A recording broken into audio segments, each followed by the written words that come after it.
वादी नीलम अपर ग्रीस में ऐलान इलाका की जानब से एहतजाज। आटे की कीमतों में अचानक से फीमन 1200 रुपये का इजाफा करने पर ऐलान अपर ग्रीस ने भरपूर एहतजाजी मुजाहरा किया। एहतजाजी मुजाहरे में तमाम सियासी जमातों के नुमाइंदों ने शिरकत की। अवाम इलाका का कहना था कि हुकूमत आज़ाद कश्मीर फौरी तौर पर आटे की कीमतों में इजाफे के नोटिफिकेशन को वापस ले और आटे की सब्सिडी को बहाल रखा जाए।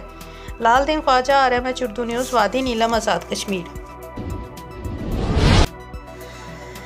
कसूर Rai Mohammad Afzal Kharal, bureau chief, RMH Urdu news. पत्तों की बार एसोसिएशन के सालाना इंतखाबात में चौधरी सबकत इस्लाम 421 वोट लेकर सदर मुंतखब हो गए, जबकि उनके मद्दे मुकाबल चौधरी मुदस्सर ज़ही 361 वोट और चौधरी नईम अनवर 105 वोट ले सके।